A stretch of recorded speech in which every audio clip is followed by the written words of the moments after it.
ஐசையாவின் தீர்க்கதரிசி புத்தகம் 52ஆம் அதிகாரம் முதலாம் வசனம் சொல்லுகிறது. In the book of Isaiah chapter 52 and verse 1 it says, எழும்பு எழும்பு சீயோனே, awake, awake Zion, நீ எழும்பு, rise up, நீ awake, எழும்பி உன் வல்லமையை தரித்துக்கொள். put on your strength, O Zion. பரிசுத்த நகரமாகிய எருசலேமே, O Jerusalem, the holy city, உன் அலங்கார வஸ்திரங்கள் உடுத்திக்கொள். put on your beautiful garments. அப்படியா இருக்குமானால், If that is the case, இருத்த சேதனம் இல்லாதவனும் அசுத்தவனும் இனி உன்னிடத்தில் வருவதில்லை. for there shall be no more come into you the uncircumcised and the unclean. அதனுடைய அர்த்தம் என்ன? What is the meaning of it? இன்னும் நீ எழும்ப வேண்டிய நிலையில எழும்பாதபடினால்தான், because you have not risen up in the way that the Lord expects. விருத்த சேதனம் இல்லாதவனும் அசுத்தவனும் இன்னும் உன்னிடத்தில் அவன் வாலாட்டி The கொண்டிருக்கிறான். uncircumcised and the unclean are still found in your life. வேதத்திலே நாங்கள் இதை குறித்து ஆராய்ந்து தேவ சமூகத்தை தியானித்துக் கொண்டது பொழுது, When I was meditating this word in the presence of கர்த்தருடைய God, பிள்ளைகளை அவன் முடங்கி இருக்க செய்ய விரும்புகிறவன். Satan wants to somehow put down the people of God. நீங்க நல்லா கவனிக்க வேண்டிய பிசாசுடைய தந்திரமே என்னவென்றால், தேவன் திருச்சபை செயல்படாதவர்களாய் இருக்க வேண்டும். The greatest deception of our enemy is that he doesn't want the church to function. இன்றைக்கு திருச்சபையின் மேல் தேவன் ராஜரீக அபிஷேகத்தை வைத்திருக்கிறார். Today the Lord has kept his royal anointing upon the church. திருச்சபையின் கரத்துல தான் அதிகாரத்தையும் ஆளுகையும் கர்த்தர் கொடுத்திருக்கிறார். The Lord has given power and authority in the hands of the church. திருச்சபை தான் உலகத்தை ஆளுகை செய்ய வேண்டும். It is a church that has to rule over the world. திருச்சபையின் அதிகாரங்கள் தான் உலகத்தில் இருக்கிற மற்ற எல்லா அதிகாரங்களை காட்டிலும் அந்த மேலான அதிகாரங்களை தேசத்தை வெளிப்படுத்த வேண்டும். More than every other authority in the world, the Lord wants the authority of the church to be established above everything else in this world. இன்றைக்கு திருச்சபையின் அதிகாரங்களையும் வல்லமையும் திருச்சபை பெற்று இருந்தாலும் இன்றைக்கு திருச்சபை எழும்பாமல் முடமாக்கப்பட்டு இருக்கிறபடினாலே தான் திருச்சபையின் வல்லமைகள் தேசத்தை வெளிப்படவில்லை. மாறாக உலகத்தினுடைய பிசாசுடைய ஆளுகைகள் தேசத்தில் வெளிப்பட்டு கொண்டிருக்கிறது. Though the Lord has given the power and authority in the hands of the church, because the church has not risen up, because the church is still lame, the powers of Satan and the authority of Satan is still functioning in the nation. திருச்சபை எழும்பாதபடினால் அவன் திருச்சபை எழும்பாதபடினால் நடந்த காரியம் என்ன?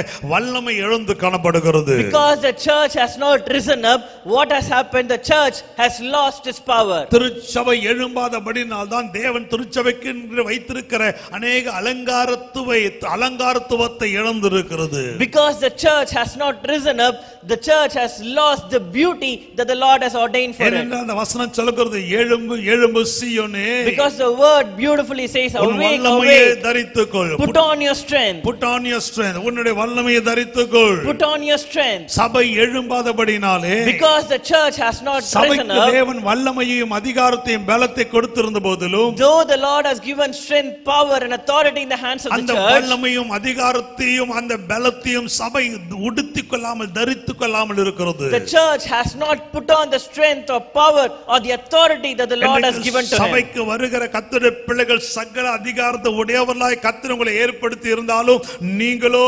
பலனற்றவர்களாய் பலவீனர்களாய் நீங்கள் உங்கள் வல்லமை ஒன்றும் இல்லாதவர்களாய் காணப்படுகிறீர்கள். though the Lord has given power, authority and strength into the hands of you who are coming to his church, but you have not risen up, you are still weak without strength and power. இன்றைக்கு நீ எழும்பாவிட்டால், if you do not rise up today, உங்களுடைய வல்லமை நீ இழக்க வேண்டி வரும். you will lose the strength that the Lord has given you. கர்த்தருக்கு எழும்பாவிட்டால், if you do not rise up today, உங்கள் ஆவிக்குரிய பலத்தை நாம் இழக்க நேரிடும். you will lose your spiritual நீ strength. கர்த்தருக்காய் எழும்பாவிட்டால், if you do not rise up for God, தேவன் வைத்திருக்கிற அநேக அலங்காரத்துக்குட்பட்ட மகிமையான கிருபைகளை நீங்கள் இழக்க நேரிடும்.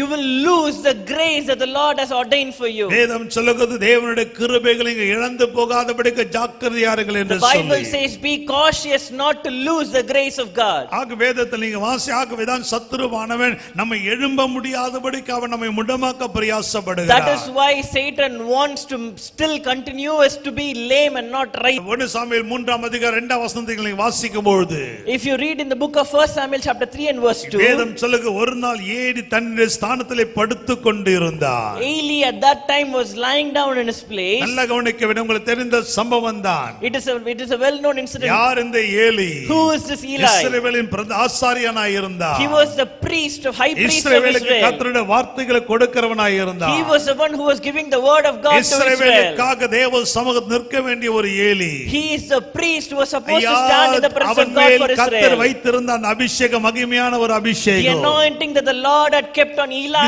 was so great. விசேஷித்தவனாக்குரிய அபிஷேகத்தை அவனை விசேஷப்படுத்தி கர்த்தர் அவன் தலைமை வைத்திருந்தார். The Lord had kept a special anointing upon his head and made him a special person in the nation. ஆனால் ஏலி படுத்ததால் நடந்த காரியம் என்ன? What happened because Eli lied இதோ down? அங்க பெலிஸ்தீனத்தில் பெரிய தோல்வியை கண்டார்கள். Israelites faced a huge defeat before தேவனுடைய பெட்டி Philistines. பிடிபட்டு விட்டது. The Ark of Covenant was caught by உடனே Philistines. இப்பொழுது அந்த ஏலியின் மருமகள் சொல்லுகிறாள், Now the daughter-in-law of Eli says, இஸ்ரவேல் மகிமை இஸ்ரவேலை விட்டு விலகி போய்விட்டு, the glory of God departed from மகிமை Israel. விலகி விட்டது. The glory has departed. திருச்சபையே, Church, ஒரு காலத்திலே திருச்சபை தேசத்திலே மகிமைக்கு அடையாளமாய் இருந்தது. the church was a symbol of glory to this world. அப்போஸ்தலர்கள் தேசத்திலே மகிமைக்கு அடையாளமாய் The காணப்பட்டார்கள். apostles were sign of glory in the nation. ஆதி அப்போஸ்தல காலத்திலே திருச்சபையை கண்டால் அரசாங்கங்கள் நடுங்க In the ஆரம்பித்தது. days of the early apostles, even if the kingdoms, even if kings and queens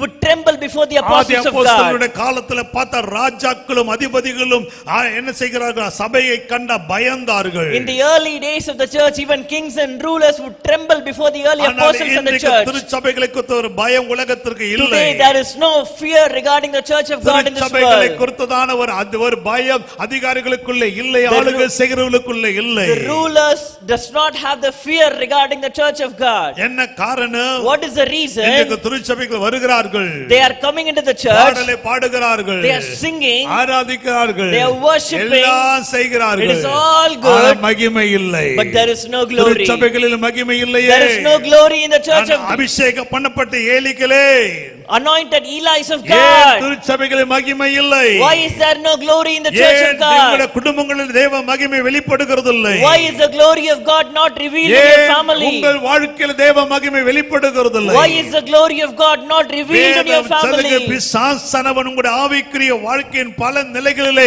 உங்களை முடமாக்கி இருக்கிறார். The reason is that Satan has made you lame in many aspects of your spiritual life. வேதம் சொல்லுகிறது, தம்முடைய மகிமைக்கென்று எத்தனமாக்கப்பட்ட கிருபாதர பாத்திரங்கள் என்று அல்லவா உனக்கு பெயர் The சொல்லுகிறது. Bible tells you that you are gracious portions that are anointed by His glory. உனக்கு கர்த்தர் கொடுத்த பெயர் என்ன? What is the name that the Lord has அவருடைய given you? மகிமைக்கென்று தெரிந்து கொள்ளப்பட்ட கிருபாதர பாத்திரம் அல்லவா நீ? You are the gracious vessels of God that are chosen through His ஏதோ வந்து ரெண்டு anointing. கையை தட்டிவிட்டு பாட்டு பாடிவிட்டு போவதுக்காக கர்த்தர் உன்னை தெரிந்தெடுத்தா? God did not choose you to come, clap your hands, sing 2 songs and go away. ஆலயத்துல வந்து கர்த்தரை 2 நிமிஷம் ஸ்தோத்திரம் பண்ணிட்டு வசனத்தை கேட்டுவிட்டு போகவா கர்த்தர் உன்னை தெரிந்தெடுத்தா? Did God choose you to come to the church, sing 2 songs, worship, listen to the word and go back? இல்ல இல்ல இல்ல. No, no, no, no, no. வேதம் சொல்லுகிறது, அவருடைய மகிமைக்காக எத்தனமாக்கப்பட்ட பாத்திரம் நீ.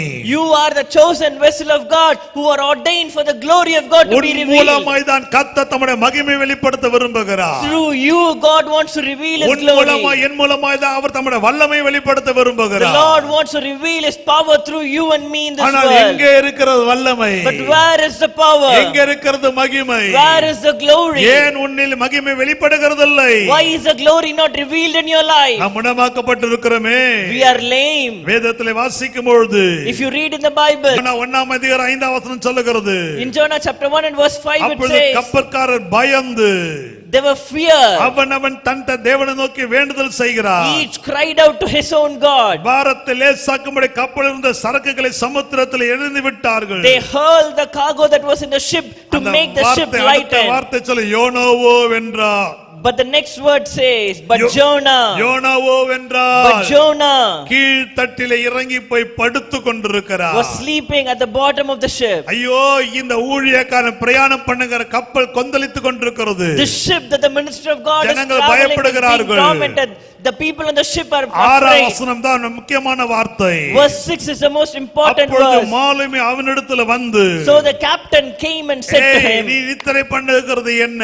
what do you mean, you sleeper? எவ்வளவு பரிதாபமான நிலை பாரையா. What a pathetic situation. உலகம் See. வந்து ஊழியக்காரனை எழுப்புது. The world is coming and நீ waking up a தூங்குற servant of காலமா God. இது? Is it the time for நீ you to உறங்கி sleep? நித்திரை செய்ய வேண்டிய நேரமா இது? Is it the time for you to sleep? இன்றைக்கு ஊழியக்காரர்களை எழுப்புவதற்கு கர்த்தர் உலகத்தை தான் இப்ப நோண்டி விட்டு கொண்டிருக்கிறார். Now the Lord is stirring up the world to waken up his ministers. கர்த்தர் சரித்திரத்தை திரும்பி பாருங்கள். If you turn back the history and Aadhi see, அப்போஸ்தல காலத்தில் நீங்கள் பார்த்தால், if you see the early days of the சபையிலே apostles, தேவன் தம்முடைய அபிஷேகத்தை மேல் வீட்டு அறையிலே ஊற்றினார். the Lord poured out his anointing in ஒரே the upper room. பிரசங்கம் தான், ஒரு பிரசங்கம் தான் 3000 பேர் In ரட்சிக்கப்பட்டார்கள். just one sermon, 3,000 were saved. ஆவியானுடைய கிரியை பலமாய் இருந்தது. The works of the Holy Spirit was very great. நடந்த பிரச்சனை என்ன தெரியுமா? You know what the problem was? இது எல்லாம் எருசலேமுக்குள்ளே இருந்து விட்டது. All these were happening only inside ஆவியிலே Jerusalem. நிறைகிறது, அந்நிய பாஷையிலே பேசுது, ஆடுறது, பாடுறது, குதிக்கிறது, அற்புத அடையாளங்கள் எல்லாம் எருசலேமுக்குள்ளே இருக்கிறது.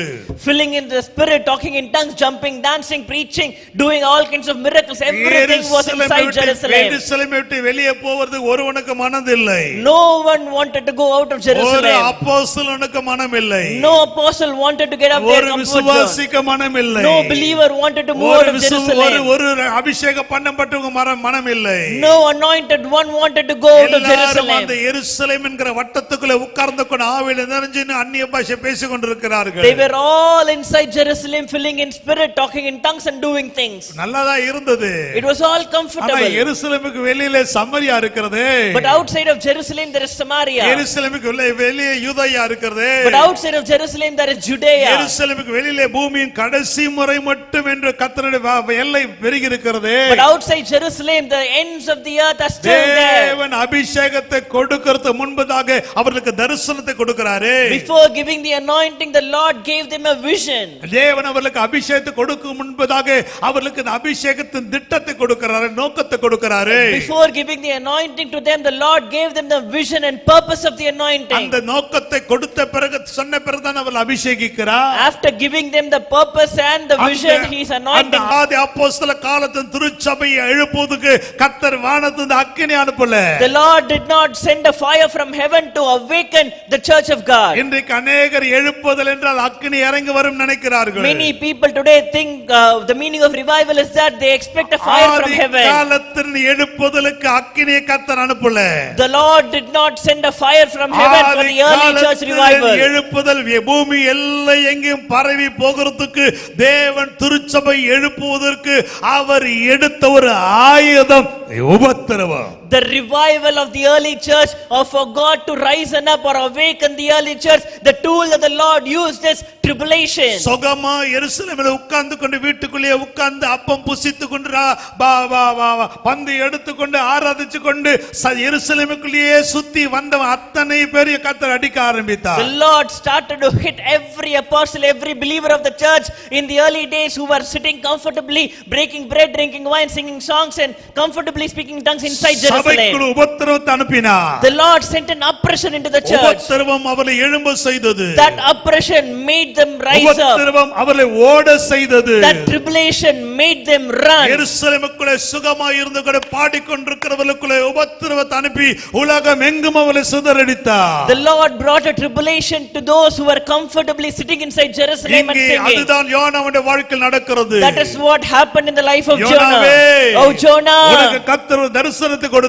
the Lord gave you a vision. யோனாவுக்கு தேவன் கொடுத்த தரிசனம் நினிவேயை குறித்த தரிசனம். The Lord gave a vision regarding Nineveh. ஆனால் இவனோ கப்பலில் போய் கப்பலை கீழ்த்தட்டில் போய் நித்திரை பண்ணி கொண்டிருக்கிறார். But Jonah went to the bottom of the ship and he started to sleep. நடந்தது என்ன? What happened? இவனுடைய தூக்கம், His sleep, இவனுடைய தூக்கம் his sleep ஒரு பெரிய கொந்தளிப்பை கொண்டு வந்தது. brought in a huge tempest. இவனுடைய தூக்கம் His sleep, அந்த கப்பலுக்குள்ளே இருந்த ஜனங்களுக்குள்ளே சமாதானத்தை கெடுத்து விட்டது. Disturb the peace of all those on the இவங்களுடைய ship. தூக்கம், His sleep. கப்பலுக்குள் இருந்த சரக்குகளை எல்லாம் எடுத்து கடலில் வீச They ஆரம்பித்தார்கள். had to take all the cargo and throw it தேவ out of the பிள்ளையே ship. இது நல்லா கவனிக்க வேண்டும். Church of God, listen ஒரு carefully. தேவ பிள்ளை ஆவிக்கிற வாழ்க்கையில தூங்குவானேயானால், If a believer sleeps in his ஒரு spiritual தேவ life, பிள்ளை எழும்பி தேவனுக்காய் பிரகாசிக்க வேண்டிய செயல்பட வேண்டிய ஒரு விசுவாசி தூங்கினாள், a believer who has to rise up and shine and work என்ன for God, நடக்கும்? if he sleeps, what will என்ன happen? நடக்கும்? What will happen? உன் வாழ்க்கையில உன்னையும் அறியாத கொந்தளிப்புகள் வரும். Tempest that you will not know comes into your life. சில குடும்பத்தை பாருங்கள், If you look at some of the families, சமாதானமே இல்லை. there is no peace in the எப்பொழுது family. பார்த்தாலும் பிரச்சனைகள், Every time you see there are எப்பொழுது problems. பார்த்தாலும் சண்டைகள், Every time you see there are எப்பொழுது problems. பார்த்தாலும் பாடுகள், Every time you see there is கொஞ்சம் கூட oppression. சமாதானம் இல்லை. There is no peace at ஏன் all. கொந்தளிப்புகள்? Why is there tempest in ஏன் their life? கொந்தளிப்புகள்? Why is there tempest உன் in your ஆவிக்கிற life? வாழ்க்கையில் தூங்கிக் கொண்டிருக்கிறாய். Because you are sleeping in your கர்த்தருக்காய் spiritual செயல்பட life. வேண்டிய நீ செயல்படல. You who are supposed to work for God கர்த்தருக்காய் is not எழும்ப வேண்டிய நீ working. எழும்பவில்லை. You who are supposed to rise up for God கர்த்தருக்காய் are still போய் தேவனுடைய sleeping. ஊழியத்தை செய்ய வேண்டிய நீ செய்யவில்லை. You who are supposed to go and do the ministry of God is still sitting. உனக்காக ஓடுவ, You are running for உன் yourself. பிள்ளைக்காக ஓடுற, You are running for your உன் children. குடும்பத்துக்காக ஓடுற, You are running for your உன் family. குடும்பத்தின் ஆசீர்வாதத்துக்காக ஓடுற. You are running for your blessing. ஆனால் கர்த்தருக்காகவோ But for நீ God, முடமாக்கப்பட்டிருக்கிறாய். you are made lame நீ today. முடமாய் இருக்கிறாய். You are lame today. இன்றைக்கு அநேக யோனாக்களை கர்த்தர் இங்க பார்த்து The கொண்டிருக்கிறார். Lord is seeing many நீ Jonahs out here. எழும்பாததுனால தான் இன்னைக்கு குழப்பங்கள். Because you have not risen up, there is நீ confusion எழும்ப in your life. கர்த்தருக்கு அந்த கப்பலில் எல்லாம் சந்தோஷமா தான் ஆரம்பிச்சாங்க. They all started the journey இங்க happily. அநேகருடைய வாழ்க்கை சந்தோஷமா ஆரம்பித்தது. Many started their journey ஆனால் happily. இன்றைக்கு அந்த கொந்தளிப்பினால சமாதானம் இல்லை. But because of the tempest, there நீ is no ஜெபிக்கிற peace. விசுவாசிதான். You are a praying ஆனா believer. எருசலேமுக்குள்ளே உட்கார்ந்து கொண்டிருக்கிற, But you are still sitting நீ inside அபிஷேகத்தை Jerusalem. பண்ணப்பட்ட விசுவாசிதான். You are an anointed ஆனா நீ believer. எருசலேமுக்குள்ளே உட்கார்ந்து கொண்டிருக்கிற, But you are still sitting inside நீ தரிசனத்தை Jerusalem. பெற்ற விசுவாசிதான். You are a believer with a ஆனால் vision. எருசலேமுக்குள்ளே நீ முடமாய் இருக்கிறாய். But you are lame inside செயல்பட வேண்டிய Jerusalem. நீ You who are supposed to நீ work for God. எழும்பாத பட்சத்திலே Because you have not உன் risen up, கொந்தளிப்புக்கு ஒரு பதில் வராது.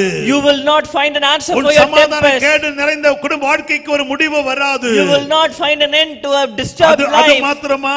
Not only that, நூற்றுக்கணக்கான ஜனங்கள் இருக்கிற கப்பலில் இருந்த ஒரு மனிதனுடைய முடமான ஒரு வாழ்க்கை, because of the lame life of one person in a ship of ஒரு hundreds of people, மனிதனுக்குள்ளே காணப்பட்ட ஒரு ஆவிக்குரிய நித்திரை, the sleepiness of one person's ஒரு spiritual life, மனிதனுக்குள்ளே காணப்படுகிற தேவ சத்தத்துக்கு கீழ்ப்படியாமை என்கிற ஒரு முடம், the lame life called the disobedience to the voice of God in the life of one நடந்தது? person. What happened? என்ன நடந்தது? What happened? கொந்தளிப்பு வந்தது.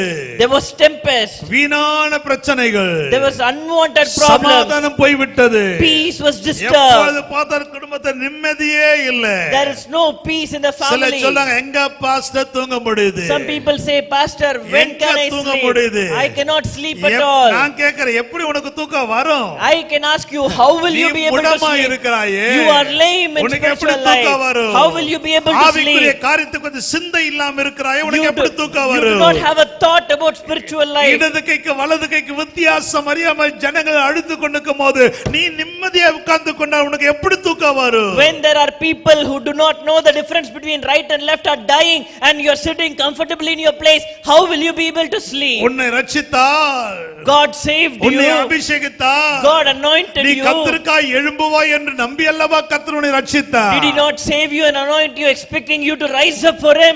மிக அழகா மொர்தெகாய் சொல்லுகிறானே, Mordecai beautifully says, யாருக்கு தெரியும்? who knows? இந்த காலத்தில் நீ எழும்ப வேண்டுவதற்காக அல்லவா கர்த்தர் உன்னை இந்த ராஜாங்கத்தில் வைத்திருக்கிறார். God brought you into this palace for him to N rise அன்பு you up for திருச்சபை you. விசுவாசிகளே, My beloved church of God, முடிவு என்ன? what was the இந்த end? ஒரு மனிதனுடைய கீழ்ப்படியாமை, Because of the disobedience of இந்த this ஒரு one மனிதனுடைய person, ஆவிக்கிற நித்திரை, the slumber or the இந்த sleepiness of this ஒரு one மனிதன் person's எழும்ப spiritual life. வேண்டிய மனிதன் எழும்பாமல் படுத்திருந்ததினாலே, Because this one person who was to rise up did not rise up. என்ன நடந்தது? What happened? கப்பல் இருக்கிற சில நன்மைகள் எல்லாம் தூக்கி கடல்ல போட்டான். The goodness of the ship was thrown away சில into the அநேக sea. நன்மைகள் இருந்துச்சு அந்த கப்பலிலே. There was goodness on the ship. பிரயாணம் ஆரம்பிக்கும் போது எல்லா சரக்குகளும் இருந்தது. When the journey started, all the goodness, all the cargo was வாழ்க்கையை there. ஆரம்பித்த போது எல்லா ஆசீர்வாதங்களும் இருந்தது. When you started your life, all the blessings and goodness was ஆனா இப்போ there. ஒண்ணொண்ணா நஷ்டம் அடைகிறது. But now everything one by one is going into ஒரு loss. சரக்காய் வெளியில போய் விழுகிறது. Cargoes one by one is being hurled away. ஒவ்வொரு சரக்காய் தூக்கி சமுத்திர தூக்கி போடுகிறார்கள். They are hurling away the cargo into the விசுவாசி sea. சொல்லுவார்கள், Some of the believers will say, என்னன்னு தெரியலையா pastor, Pastor, I don't know what is happening. இந்த பக்கத்துல ஒரு ஆசீர்வாதம் வந்தா On one side, if a blessing is மறு coming, பக்கத்துல 10 நஷ்டங்கள் வருகிறது. on the other side, there are 10 ஏன் failures. உன் வாழ்க்கை நஷ்டம்? Why is there loss in your ஏன் life? உன்னுடைய வியாபாரத்துல நஷ்டம்? Why is there loss in your ஏன் உன்னுடைய business? பிசினஸ்ல நஷ்டம்? Why is there loss in your சில business? சொல்றாங்க, Some people say, அவங்கள சொல்றத பார்த்தா பரிதாபமா இருக்கும். when some people say about these ஐயோ, things, it is very pastor, sad. கடன்ல அகப்பட்டு Pastor, we are caught in debt. வட்டிக்கு வாங்குறேன், I am taking money for தங்களுக்கு interest. வாங்குறேன், I am taking money for meter interest. வட்டிக்கு. For more interest. ஐயோ ஏன் இந்த வாழ்க்கை? Why is this life? நீ வட்டிக்கு வாங்கி வாழ்க்கை நடத்துவா கர்த்தர் உன்னை ரட்சித்தா? Did God save you for you to take debt? எதுக்கு எடுத்தாலும் கடன், Debt for கடன் everything. கடன் கடன் வாங்கி வாங்கி வாங்கி வாங்கி இன்றைக்கு கடன்காரனுக்கு பயந்து கொண்டிருக்கிறவர்கள் உள்ள இருக்கிறார்கள். Debt and taking more debts. Now people who are afraid of their creditors are sitting inside the உன் church. வீட்டுக்குள்ளே உன் குடும்பத்துக்குள்ளே இருந்த நன்மை ஏன் வெளியே போய் விட்டது? The goodness, the blessings that was in your family, why has it been thrown out எதனாலே in உன் the sea? குடும்பத்திலே தேவன் அருளின ஆசீர்வாதங்கள் இன்றைக்கு இல்லை? Why is the blessing that the Lord gave you is still not in your family? உன் குடும்பமாக அந்த கப்பலுக்குள் ஏன் கொந்தளிப்பு?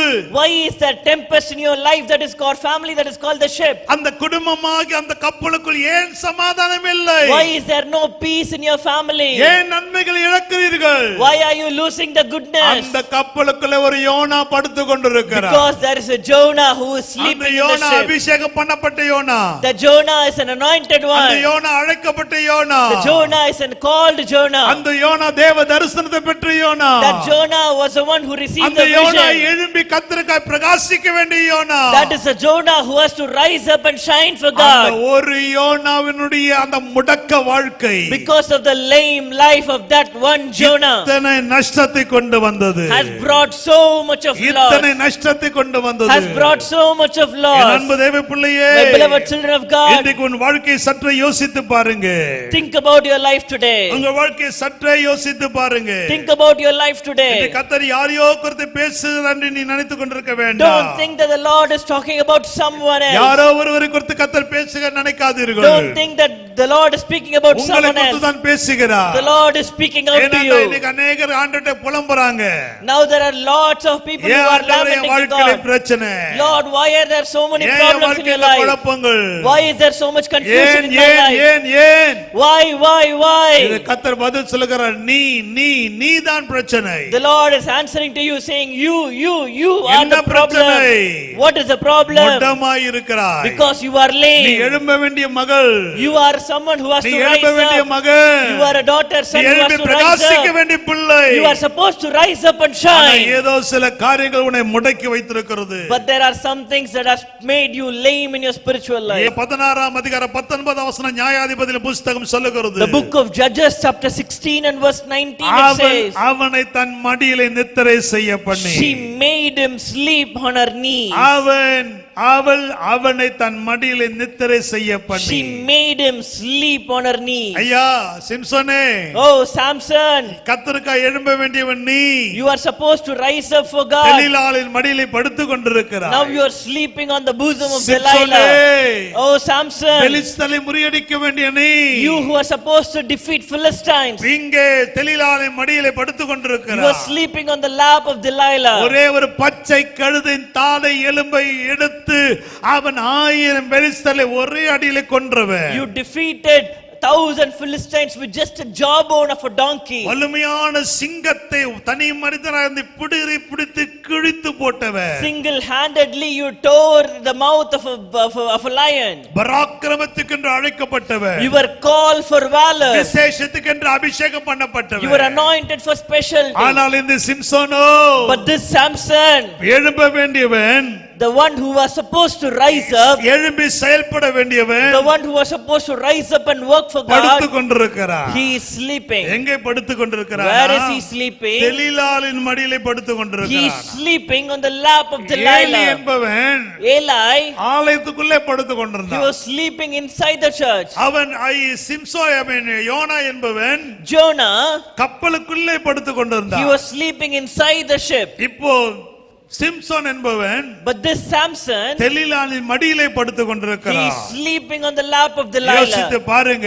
Listen carefully. எழும்ப வேண்டிய Samson The Samson who was supposed to rise up, கண் புடுங்கப்பட்டவனாய்க்கு போயிட்டான். his eyes was plucked out. எழும்ப வேண்டிய Samson The Samson who was supposed to rise இன்னைக்கு up, தன்னுடைய எல்லா பலத்தையும் இழந்தவனாய் போய்விட்டான். he has lost all his strength. எழும்ப வேண்டிய Samson The Samson who was supposed to உலகத்துக்கு rise முன்பதாய் up, அவமானத்தின் சின்னமாய் நின்று கொண்டிருக்கிறான். now he is ashamed before என் அன்பு the தேவ world. பிள்ளையே, My beloved church of இன்றைக்கு God, பரிசுத்த ஆவியானவர் யாரோடு பேசிக் கொண்டிருக்கிறார்? today the Holy Spirit is speaking to some of you here சபைக்குள்ளே today. தூங்கிக் கொண்டிருக்கிற சிலர் இருக்கிறீர்கள். There are some who are sleeping inside the church. உன் வாழ்க்கையை அவன் அழித்து உன்னை அதால பாதாளத்திலே உன்னையும் குடும்பத்தை அவன் தள்ளுவதற்காக அவன் சபையில வந்து உன்னை தூங்க வைப்பான். Satan is making you to come to the church and sleep for him to put you down as deep as possible. ஏனென்றால் சபைக்குள்ள வார்த்தை உன்னை விடுவிக்கும். Because the word inside the church will deliver you. வார்த்தை தூங்கிக் கொண்டிருக்கிற உன்னை எழும்ப செய்து விடும். The word will make you rise up. நீ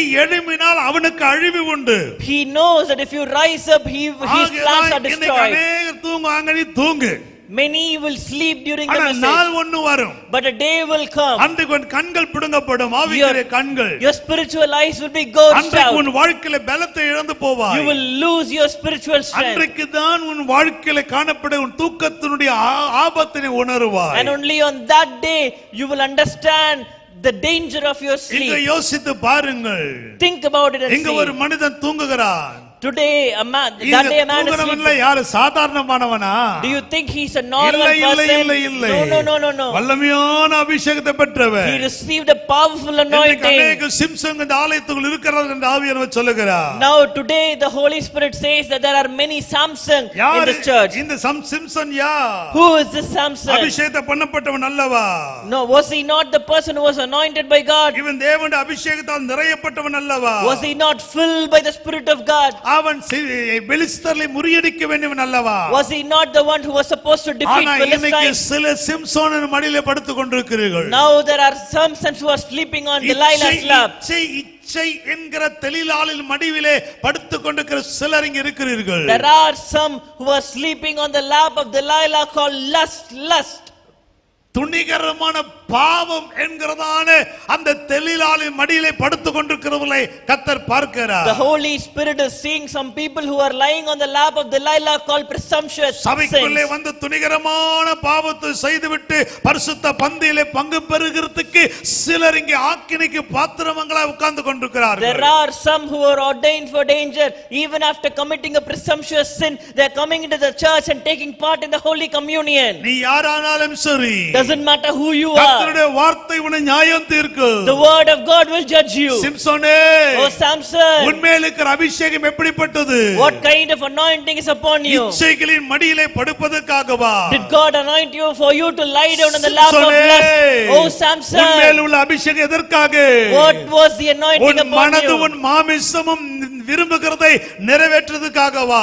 Was it given for you to fulfill the desires of your சிம்சோனே, flesh? Oh Samson, உன்மேல் தேவன் தம்முடைய அபிஷேகத்தை வைக்க காரணம் என்ன? what is the reason for God to give the anointing in you? துணிகரமான பாவங்களை செய்வதற்காகவா? For you to perform presumptuous sins? இன்றைக்கு நீ செய்கிற துணிகர பாவம் இன்றைக்கு உனக்கு இனிதாயிருக்கும். Today all the presumptuous sins that you are doing might be sweet இன்றைக்கு to நீ you. செய்கிற சில துணிகரமான காரியங்கள் இன்றைக்கு உனக்கு நல்லா இருக்கும். Some things that you do presumptuously today may be sweet to you. ஆனால் உன் கண்கள் பிடுங்கப்படுகிற நேரம் நெருங்கிவிட்டது. But the time that your eyes will be gouged out has come. உன் பலன் இழந்து போகிற நேரம் நெருங்கிவிட்டது. The time that your strength will be taken நீ out has come. தேசத்துக்கு முன்பதாக அவமானத்தின் சின்னமாய் நிறுத்தப்படக்கூடிய நேரம் நெருங்கிவிட்டது. The time that you will be a sign of shame in the nation has come. இன்றைக்கு பரிசுத்த ஆவியானவர் உன்னை நேசிக்கிறபடினாலே, Because the Holy Spirit loves you, அவர் உன்னோடு கூட போராடி கொண்டிருக்கிறார். He is still struggling with you. நீ எழும்பு, Rise up, நீ எழும்பு. rise நீ up. தெலீலாளை மடியிலே படுத்திருந்தது போதும். It is enough that you are still நீ sleeping on the எழும்பி lap of Delilah. அந்த பாவத்தை உதறிவிட்டு, Shake away the sin. அந்த இச்சையின் ஆவிகளை உதறிவிட்டு, Shake away the spirit of அந்த lust. அசுத்தத்தின் வாழ்க்கை உதறிவிட்டு, Shake away the life நீ of filth. பரிசுத்தத்தை தரித்துக்கொண்டு Put on holiness. தேவனுக்காய் எழும்ப நீ புறப்படு. Rise up for God. இன்றைக்கு பரிசுத்த ஆவியானவர் சொல்லுகிறார், Today the Holy Spirit says, இதோ தரிசனத்திலிருந்து ஏலிக்களே, Oh Eli's who have forgotten your vision. சபைக்குள் இருந்து கொண்டு Inside the church, விசுவாசி என்ற பெயரை வைத்துக் கொண்டு with a name called அந்நிய believer, பாஷையை பேசிக்கொண்டு அபிஷேகத்தை பெற்றவன் என்று அடையாளப்படுத்திக் கொண்டு speaking in tongues and calling yourself a believer. ஏலியை போல நீ தூங்கிக் கொண்டு படுத்துக் கொண்டிருப்பாயானால், If you are still sleeping like உன் Eli, வாழ்க்கை தோல்வியில் இருந்து மாறாது என்பதை மறந்து விடாது. do not forget that your life will not change from உன் வாழ்க்கை failure. ஜெயமாய் மாறுவதற்காய் கர்த்தர் சொல்லுகிற எழும்பு. Today for your life to be victorious, the Holy Spirit says, rise up. உன் வாழ்க்கையில மகிமை இல்லையே, There is no glory in your life. ஏலிக்களை எவ்வளவு நாள் தூங்கிக் கொண்டிருப்பாய்? Oh Eli, how long are you going to ஏலிக்களை sleep? எவ்வளவு நாட்கள் இப்படி ஆவிக்கிற வாழ்க்கையில் நீ முடமாயிருப்பாய்? Oh Eli, how long are you going to be lame in your spiritual இந்த life? வருடம் ஆரம்பித்து 6 மாதங்கள் கடந்து விட்டது. It has been 6 months since the இந்த 6 year மாதங்களை started. ஆண்டவருக்காய் செய்தது என்ன? What have you done for God? ஆண்டவருக்காய் எத்தனை பேருக்கு சத்தியத்தை சொன்னாய்? To how many people have you proclaimed the எத்தனை பேருக்கு gospel? சுவிசேஷத்தை அறிவித்தாய்? To how many people have you proclaimed எத்தனை the பேருக்கு gospel? கைப்பிரதி கொடுத்தாய்? To how many people have you ஐயோ, handed out அழுது போற tracts? ஆத்துமாக்களுக்காய் எத்தனை நாட்கள் உபவாசம் இருந்தாய்? How many times have you fasted for the people who are dying? சபையில் நடக்கிற ஜெபங்களை அலட்சியப்படுத்திக் கொண்டிருக்கிற ஏலிக்களே, Oh Eli's who are despising the prayers in the church. சபையில் நடக்கிற உபவாசங்களை அலட்சியப்படுத்திக் கொண்டிருக்கிற ஏலிக்களே, Oh Eli's who are despising the prayer time, the நீ Holy எழும்பு. Spirit says, rise up, நீ எழும்பு. rise up. நீ எழும்பாவிட்டால் மகிமை விலகிவிடும். If